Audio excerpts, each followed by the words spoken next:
Good evening students. आज का जो हमारा टॉपिक है वो है कॉम्प्लेक्स नंबर। आप ऑलरेडी जानते हैं कि जो स्क्वायर रूट होते हैं नेगेटिव नंबर्स के वो सब कॉम्प्लेक्स नंबर सिस्टम में आता है। जैसे कि जब हम बात करते हैं square root of -2, square root of -3, square root of -4, square root of -5, so on. तो आप जानते हैं कि ये क्या होता है आपका कॉम्प्लेक्स नंबर्स। आपने लोअर क्लासेस में स्क्वायर रूट पढ़े थे, लेकिन वो पढ़े थे आपने पॉजिटिव नंबर्स के, और उन नंबर्स को हम कहते थे इर्रेशनल नंबर। जैसे कि स्क्वायर रूट ऑफ 2, इसके आगे नेगेटिव साइन नहीं आ रहा है, नेगेटिव साइन नहीं आ रहा मतलब पॉजिटिव √2। उसी तरह square root of 3, square root of 4, square root of 5। तो जो ये नंबर्स है ये आपके कॉम्प्लेक्स नंबर्स नहीं है, ये यहाँ पे आपके पास पॉजिटिव स्क्वायर रूट है। ठीक है, तो जो ये पॉजिटिव वाले होते हैं ये आपने ऑलरेडी पढ़ चुके हैं लोअर क्लासेस में, इन्हें आप बोलते हो इर्रेशनल नंबर्स। ठीक है, यहाँ तक आपने पढ़ा था। लेकिन square root of negative numbers क्या होते हैं इसके बारे में हमने लोअर क्लासेस में नहीं पढ़ा था। तो इन नंबर्स को हम बोलते हैं कॉम्प्लेक्स नंबर्स। तो आज हम कॉम्प्लेक्स नंबर्स के बारे में ही डिस्कस करेंगे। तो अभी हम जिस टॉपिक के बारे में हमें डिस्कस करना है और जिसको लेके हम कंसर्न है वो है कॉम्प्लेक्स नंबर। तो जब हम कॉम्प्लेक्स नंबर की बात कर रहे हैं, it is always written in the form of a plus iota b, a plus iota b, और इसको डिनोट किससे करते हो, z से। तो ये आ जाता है z equals to a plus iota b. ये ध्यान में रखना है कि कॉम्प्लेक्स नंबर हमेशा किस फॉर्म में लिखा जाता है, z equals to a plus iota b, जहाँ z जो है वो किसको डिनोट कर रहा है, कॉम्प्लेक्स नंबर को। ठीक है, जैसे कि z equals to a plus iota b. इसमें a जो है यहाँ पे आपके पास दो पार्ट्स होते हैं। पहला पार्ट a, ये क्या आ गया आपका रियल पार्ट, और दूसरा जिसके आगे अयोटा। अभी हम अयोटा के बारे में आगे डिस्कस करेंगे। इसको आप डिनोट कर रहे हो आई से, तो a प्लस आई बी, इस आई को आप बोलते हो अयोटा, और यहाँ पे b आपका आ जाता है इमेजिनरी पार्ट।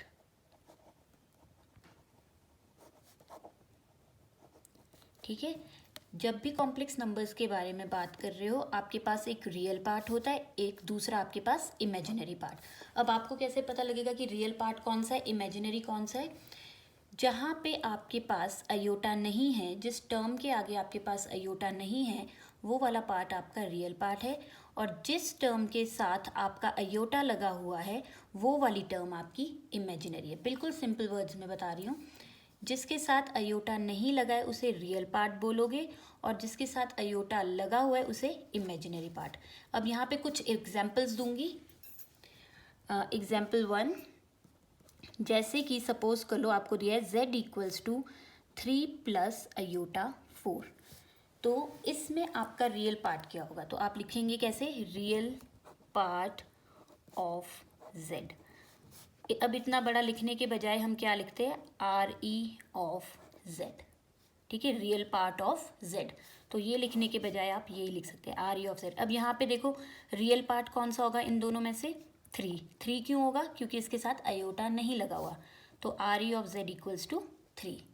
उसी तरह इमेजिनरी पार्ट, अब इसका दूसरा पार्ट है इमेजिनरी पार्ट, तो इमेजिनरी पार्ट ऑफ जेड, इसको आप लिख सकते हैं, आप इसे कैसे डिनोट करेंगे, आई एम ऑफ जेड, इस तरह से लिखेंगे। ये पूरा लिखने की ज़रूरत नहीं है, simple imaginary part of z equals to, imaginary क्या होता है, जिसके साथ अयोटा लगा है, किसके साथ लगा है, 4 के साथ, तो यानी इमेजिनरी पार्ट है आपका 4।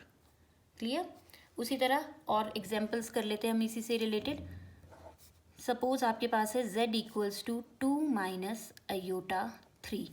इसमें आपका रियल पार्ट क्या होगा, real part of z equals to 2, इसके साथ आपका अयोटा नहीं है तो 2, और इमेजिनरी पार्ट ऑफ z कितना आ जाएगा यहाँ पे 3, अयोटा के साथ 3। लेकिन यहाँ पे आपको साइन भी कंसिडर करना पड़ेगा। ऊपर में क्यों नहीं किया था, क्योंकि पॉजिटिव था, तो प्लस लिखो चाहे ना लिखो वो आपका अंडरस्टूड होता है कि प्लस है, लेकिन यहाँ पे आपका इसके आगे माइनस साइन है तो ये माइनस आपको कंसिडर करना पड़ेगा, तो ये आ जाएगा -3। अयोटा लिखने की ज़रूरत नहीं है, ये बस आपको बता रहा है कि इमेजिनरी पार्ट है। ठीक है, तो imaginary part of z equals to -3। उसी तरह एक और एग्जांपल ले लेते हैं, z इक्वल्स टू अयोटा। अब इसमें सपोज करो आपको बोला है रियल और इमेजिनरी पार्ट ढूंढो, तो इसमें आपका रियल पार्ट क्या होगा, रियल पार्ट ऑफ जेड। अब यहाँ पे सिर्फ अयोटा दिया है, अयोटा के बिना कोई और टर्म है यहाँ पे नहीं है, ठीक है, अयोटा के अलावा और कोई टर्म नहीं है, तो मतलब रियल पार्ट यहाँ पे 0 है, ठीक है। उसी तरह इमेजिनरी पार्ट कितना होगा, यहाँ पे अयोटा वाली टर्म दी है लेकिन इसके साथ कोई डिजिट नहीं लिखा हुआ, कोई डिजिट नहीं लिखा तो उसका मतलब अंडरस्टूड होता है कि मतलब वहाँ पे क्या है आपका 1, तो हम 1 को लिख भी सकते हैं, नहीं भी लिख सकते, तो लिखने की ज़रूरत नहीं होती है, तो वो आ गया 1। क्लियर। उसी तरह एग्जाम्पल 4 कर लेते हैं, z इक्वल्स टू 2।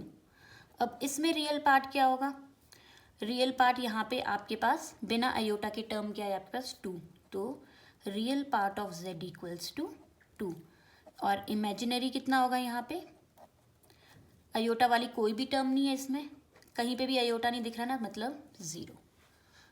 समझ में आई। बस ये ध्यान रखना जब हम कॉम्प्लेक्स नंबर्स की बात कर रहे हैं, कॉम्प्लेक्स नंबर्स जो है वो कंटेन करते हैं रियल नंबर्स को, लेकिन रियल नंबर्स नहीं करते कॉम्प्लेक्स नंबर को। जब हम कॉम्प्लेक्स नंबर की डेफिनेशन कर रहे हैं, यहाँ पे जो a है वो भी रियल नंबर होता है और जो b है वो भी रियल नंबर होता है, लेकिन real numbers are not complex numbers, ठीक है। Complex numbers can be real numbers but real numbers are not complex numbers, ये ध्यान में रखना। ये आपके एग्जाम्पल्स थे जो आपको डायरेक्टली दिए हुए थे, इसको ध्यान में रखना है आपने। उसी तरह अब हम एक और एग्जाम्पल ले लेते हैं, जब आपको z दिया हुआ है 3 iota plus 4 minus 2 iota plus 3। अब यहाँ पे देखो, यहाँ पे आपको रियल पार्ट ढूंढने को बोला है और इमेजिनरी पार्ट।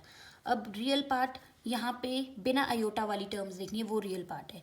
तो पहले तो यहाँ पे आप देखोगे कि इसके स्टैंडर्ड फॉर्म में नहीं है। स्टैंडर्ड फॉर्म मतलब आपको सबसे पहले जब भी इस तरह का क्वेश्चन देख रहे हो, आपने हमेशा इसको किस फॉर्म में चेंज करना है, a प्लस अयोटा बी।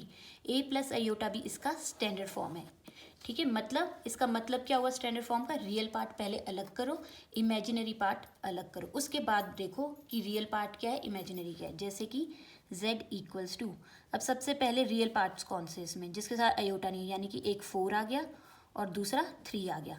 4 के आगे साइन है प्लस, 3 के आगे साइन है प्लस, तो 4 प्लस 3 इज 7। उसी तरह अब इमेजिनरी पार्ट्स देखो जिसके साथ अयोटा है, यानी कि 3 अयोटा और दूसरा है माइनस 2 अयोटा, साइन भी कंसिडर करेंगे।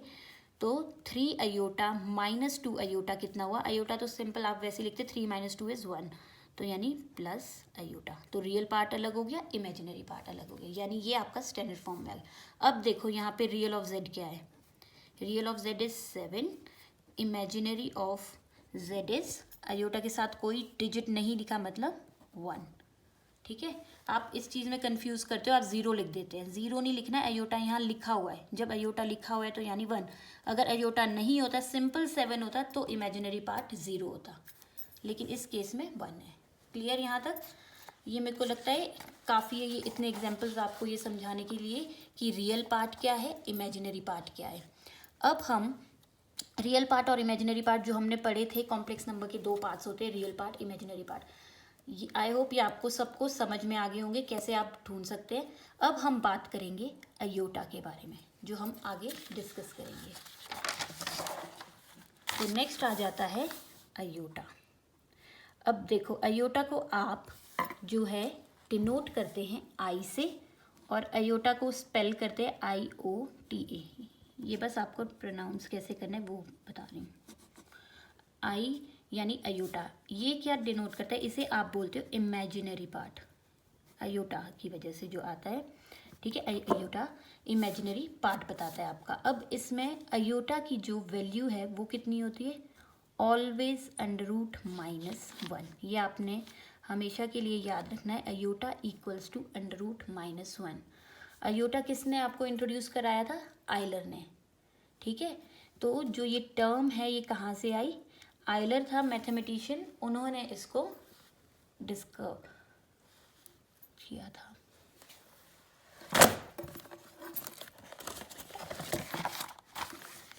ठीक है, अयोटा इक्वल्स टू √-1। अब इसी तरह अब आपके पास अगर अयोटा की वैल्यू है तो आप अयोटा के हायर पावर्स की भी वैल्यू फाइंड आउट कर सकते हैं। जैसे कि अयोटा इक्वल्स टू √-1, ये आपको हमेशा के लिए पता होना चाहिए। उसी तरह अब अयोटा स्क्वायर कितना होगा, अयोटा स्क्वायर कैसे फाइंड आउट करोगे, अयोटा स्क्वायर को ब्रेक करके। अयोटा स्क्वायर का मतलब क्या है कि अयोटा 2 बार मल्टीप्लाई हो रहा है। अयोटा स्क्वायर का मतलब क्या है, अयोटा इंटू अयोटा। अब आपको पता है अयोटा की वैल्यू कितनी होती है, √-1, तो इसकी जगह ये पुट कर दिया हमने √-1। यहाँ पे मल्टीप्लाई है तो यहाँ लिखा मल्टीप्लाई, इस अयोटा की जगह अगेन √-1। अब √-1 इंटू √-1 2 बार मल्टीप्लाई हो रहे हैं, यानी √-1 का होल स्क्वायर। ऐसे लिखो या ऐसे लिखो एक ही बात है। तो यहाँ पे हमने √-1 का स्क्वायर। अब आपको पता है स्क्वायर से अंडर क्या हो जाता है, कैंसिल। तो आपके पास क्या बचा, -1। तो this implies iota square equals to -1। तो आपके पास अयोटा स्क्वायर की भी वैल्यू आ गई। अब जो ये अयोटा स्क्वायर की वैल्यू, ये काफ़ी इंपॉर्टेंट है। आपको अयोटा स्क्वायर की हेल्प से आपके जितने हायर पावर्स है वो इजीली निकल जाते हैं। तो ये आपको बिल्कुल टिप्स पे पता होना चाहिए कि अयोटा स्क्वायर इक्वल्स टू -1, ये काफ़ी इंपॉर्टेंट है। जहाँ भी आप अयोटा स्क्वायर देखते हैं उसकी जगह आप हमेशा पुट कर देंगे -1। अब देखो कैसे अयोटा स्क्वायर की हेल्प से आप हायर पावर्स निकाल सकते हो। अब बस अयोटा का कहाँ पे काम था, जब आपने अयोटा स्क्वायर की वैल्यू फाइंड आउट करनी थी। अब आगे जो हायर पावर्स है वहाँ पे सिर्फ आपको अयोटा स्क्वायर का काम है, ठीक है। अब सपोज करो हमारे पास नेक्स्ट आ गया अयोटा क्यूब। अयोटा क्यूब, इसको ब्रेक कर दो। अब यहाँ पे आप कैसे ब्रेक करोगे, आपने हमेशा अयोटा स्क्वायर की हेल्प से ढूंढना है। अयोटा स्क्वायर की हेल्प से ढूंढना है तो आप कैसे ढूंढेंगे, यहाँ पे 2 स्क्वायर मतलब 2। तो आपने देखना है ये पावर जो है वो 2 का मल्टीपल है कि नहीं है, मतलब 2 के टेबल में आता है कि नहीं है। इवन नंबर है, ऑड नंबर है। इवन नंबर आपको पता है क्या होते हैं, जो 2 के टेबल में आते हैं। ऑड नंबर्स क्या होते हैं, जो 2 के टेबल में नहीं आते। तो ये 3 है, 3 जो है 2 के टेबल में नहीं आता। तो इस वाले को आप कैसे लिखेंगे, अयोटा स्क्वायर तो आपने लिखना ही लिखना है। अयोटा स्क्वायर आ गया यहाँ पे। अब क्योंकि ये ऑड नंबर है तो यहाँ पे आ जाएगा इंटू अयोटा। ऑड नंबर के केस में हमेशा एक अयोटा एक्स्ट्रा जो है वो मल्टीप्लाई हो जाता है, तो इंटू अयोटा। अगर आप ब्रैकेट भी ओपन करते हैं तो इसका मतलब क्या है, बेस सेम है तो पावर्स को अगर ऐड करोगे तो उसका मतलब अयोटा क्यूब ही रहता है। तो आप इसे चाहे ऐसे लिखो चाहे ऐसे लिखो, एक ही बात है। क्लियर। और बाकी अगर आपको नहीं पता है तो आपने बस जब भी हायर पावर्स देख रहे हो आपने पहली टर्म हमेशा अयोटा स्क्वायर ही लिखना है, उसी की हेल्प से आपका ये सॉल्व हो जाएगा, ठीक है। अब यहाँ पे आ गया अयोटा स्क्वायर की वैल्यू क्या है, -1, तो इसकी जगह आपने पुट कर दिया -1। यहाँ पे क्या है, डॉट डॉट मतलब multiply, iota as it is. तो आपको पता है ब्रैकेट का मतलब होता है मल्टीप्लाई, तो -1 multiply by iota is minus iota. तो इसका मतलब iota cube equals to minus iota. तो ये आ गई आपकी अयोटा क्यूब की वैल्यू। उसी तरह अब हम इवन नंबर के लिए देख लेते हैं अयोटा 4। अब यहाँ पे देखो 4 क्या है, इवन नंबर है, ठीक है। आप इसको भी अयोटा क्यूब की हेल्प, अगर बाई चांस आपको अयोटा क्यूब याद नहीं है तो ज़रूरी नहीं है आपको याद करना, आप स्क्वायर की हेल्प से ढूंढ सकते हैं, इसी की हेल्प से हम ढूंढेंगे। तो सबसे पहले आपको पता है अयोटा स्क्वायर ही लिखना है आपने। अब यहाँ पे देखो 2 से आप यहाँ पे क्या मल्टीप्लाई करेंगे कि 4 आ जाए, तो 2 इंटू 2, ठीक है। 2 इंटू 2 क्या हो गया 4, ओपन भी करोगे तो अयोटा 4। अब ये क्योंकि इवन नंबर है तो यहाँ पे आपको अयोटा इंट्रोड्यूस करने की ज़रूरत नहीं है। इस वाले में करना पड़ रहा था, क्यों, क्योंकि यहाँ से 2 को हम किससे मल्टीप्लाई कर रहे थे, 2 1 ज़ा 2, एक कम आ रहा था। 3 क्योंकि 2 के टेबल में आता नहीं है तो हम कौन सा नंबर लेते हैं यहाँ पे जो मल्टीप्लाई करना होता है, जो 3 से एक कम हो, जो यहाँ पे नंबर है उससे एक कम हो, तो वो क्या होता है 2, इसलिए हमने यहाँ 2 लिया था। और ऑड नंबर के केस में हमें यहाँ अयोटा इंट्रोड्यूस करना पड़ता है, ठीक है। इस वाले केस में नहीं करना पड़ेगा। तो ये आ गया 2 इंटू 2 4। अब अगेन ब्रैकेट में अयोटा स्क्वायर है, इसकी जगह आपने यहाँ पे -1 डाल दिया, इसका स्क्वायर। क्लियर। तो -1 का स्क्वायर, आपको पता है 1 raise to the power anything is equals to 1, लेकिन यहाँ पे माइनस है तो माइनस में आप कंफ्यूज हो जाते हैं कि यहाँ पे प्लस आएगा कि माइनस आएगा। तो माइनस के लिए क्या देखना है आपने, पावर देखनी है, इवन है कि ऑड है। अगर पावर आपकी इवन है तो प्लस में आंसर आएगा। तो 2 क्या है, इवन है, जो 2 के टेबल में आते हैं वो इवन नंबर्स है, और जो 2 की टेबल में नहीं आते वो ऑड नंबर्स है। तो यहाँ पे पावर क्या है आपकी 2, तो minus raise to the power 2 is positive, और 1 raise to the power anything is 1, तो यानी this implies iota 4 equals to +1। Clear. अब iota 5, iota raise to the power 5। अब जब हम बात कर रहे हैं iota raise to the power 5 की, अगेन 5 क्या है, ऑड नंबर। ऑड नंबर मतलब आपको पता है इसको कैसे ब्रेक करेंगे। सबसे पहले तो आपने इसको ब्रेक कैसे करना है वो देखना है। आपको पता है स्टार्टिंग में आप हमेशा अयोटा स्क्वायर लिखते ही है। अब 2 से क्या मल्टीप्लाई करोगे कि 5 आ जाए। आपको पता है 5 2 के टेबल में नहीं आता, तो 5 से एक छोटा नंबर क्या है, 4। 5 से छोटा क्या है, 4 है। 4 तो 2 के टेबल में आता है ना, तो यहाँ पे लिख दिया 2 इंटू 2। 2 इंटू 2 क्या हो गया, 4। लेकिन हमें क्या चाहिए, 5। 5 लाने के लिए हमें यहाँ पे क्या इंट्रोड्यूस करना पड़ेगा, इंटू अयोटा। ऑड नंबर के केस में हम हमेशा इंटू अयोटा करते हैं, ये ध्यान में रखना। अगेन वही आ गया, यहाँ पे अयोटा स्क्वायर है, इसकी वैल्यू यहाँ पुट कर दी -1। यहाँ पे स्क्वायर बच गया ये वाला, तो ये यहाँ पे लिख दिया, ये as it is into aorta.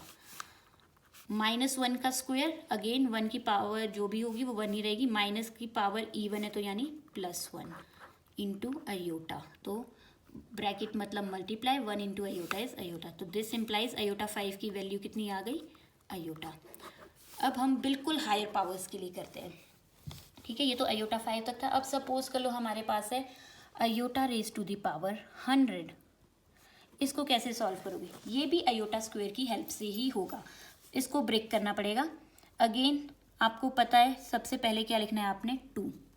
अब देखो 2 से क्या मल्टीप्लाई करना पड़ेगा कि 100 आ जाए। अगर आपको नहीं पता लग रहा क्या मल्टीप्लाई करना पड़ेगा, तो रफ कॉलम में 100 को ही 2 से डिवाइड करके देख लो, तो कितना आ जाएगा यहाँ पे 50। तो 2 से क्या मल्टीप्लाई करोगे कि 100 आ जाए, 50। तो ये तो पूरा ही आ रहा है, 2 इंटू 50 इज 100। तो यानी यहाँ पे अयोटा इंट्रोड्यूस करने की ज़रूरत नहीं है, पूरा नंबर आ रहा है ना, क्योंकि इवन नंबर है। तो अगेन अयोटा स्क्वायर की वैल्यू क्या हुई, -1, और यहाँ पे क्या आपका 50। अगेन पावर क्या है, इवन नंबर, तो माइनस की पावर जब इवन है तो आंसर किस में आएगा, पॉजिटिव, तो यानी +1। तो this implies iota raise to the power 100 equals to +1। उसी तरह हम ले लेते हैं iota raise to the power 23। 23 कैसे करोगे, अगेन वही, इसको कैसे ब्रेक करोगे, पहले आपने अयोटा स्क्वायर ही लिखना है। अब आपको पता है 23 2 के टेबल में नहीं आता, तो 23 से लेस नंबर क्या है आपके पास, 22। इमीडिएट नंबर है ना 22 के जो कम है, तो 22 आया वो। तो 2 से क्या मल्टीप्लाई करोगे कि 22 आए, तो नहीं पता तो 22 डिवाइडेड बाई 2 करके देख लो, तो यानी 11। 2 इंटू 11 इज 22। लेकिन आपको क्या चाहिए एक्चुअल में, 23। तो 23 यहाँ पे नहीं बन रहा, इसलिए आप लिखोगे इंटू अयोटा। जहाँ पे नहीं बन रहा होता वहाँ पे into iota, equals to iota square की जगह -1, पावर एज इट इज़ 11, और ये इंटू और ये अयोटा।